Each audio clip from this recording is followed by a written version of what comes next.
je continue à dire qu'il faut que les personnes qui souhaitent se faire vacciner.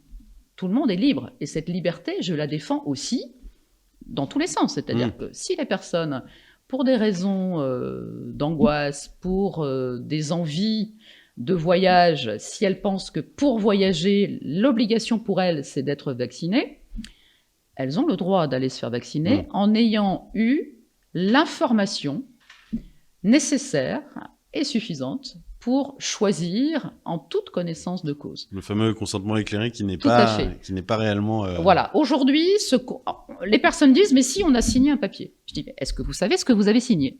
Non. Est-ce que vous avez compris cette notion de balance bénéfice-risque? Non.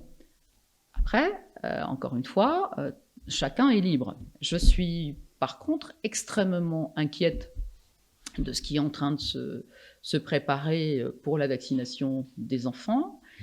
Et c'est ouvert depuis hier aux adolescents déjà. Voilà. Enfin, quand je dis enfants, oui, pardon, c'est les adolescents à partir de 12 ans. Et même, regardons le Conseil consultatif national d'éthique. Dont l'ancien président était Jean-François Delfraissy. Voilà, donc Jean-François Delfraissy, il préside le CCNE, il est en même temps président du conseil scientifique.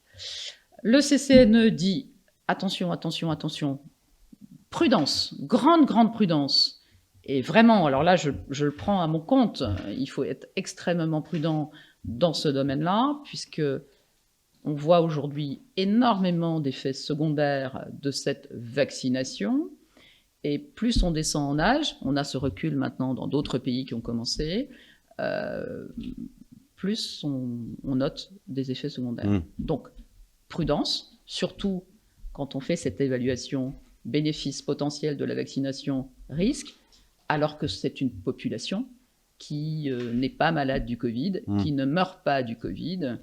Et, à quelques très rares exceptions près, mais... Oui, mais pour des enfants qui auraient des pathologies avec des déficits immunitaires, j'aimerais faire remarquer qu'il y a eu tout un travail qui a été mené par des scientifiques de l'INCa.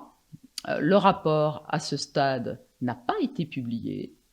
Je le sais de source sûre par une des personnes qui a participé à ce travail, qui a été rendu au professeur Fischer, que même pour des enfants qui présentaient des cancers, la vaccination n'a pas été retenue. Donc l'avis de ces experts, c'est pas de vaccination Covid pour des enfants sous chimiothérapie, pour des enfants en rémission, pour des enfants malades encore, etc. Pas de vaccination. Donc, on entend derrière ça que même si pour eux, les plus vulnérables, il ne faut pas vacciner, il faut encore moins vacciner pour ceux qui sont en pleine forme. Voilà. Donc, tout cela, vraiment, me fait dire qu'il serait important de suspendre cette vaccination. Toute classe d'âge confondue ? Toute classe d'âge confondue. Parce que pour les gens, disons, plus âgés, qui sont plutôt en bonne santé, mais qui sont quand même des populations cibles, enfin à risque du Covid... C'est pas parce qu'on est âgé qu'on est une population cible. Si on est âgé et en pleine forme, il y a, je le rappelle, puisque votre question au départ, c'était le traitement précoce. Le traitement précoce existe. Il suffit le traitement précoce peut suffire à la condition d'être utilisé, encore une fois, vraiment dans les premières heures des signes cliniques, etc. Ce traitement peut suffire, encore une fois, quelle que soit la forme, même chez des personnes âgées qui auraient des comorbidités diverses.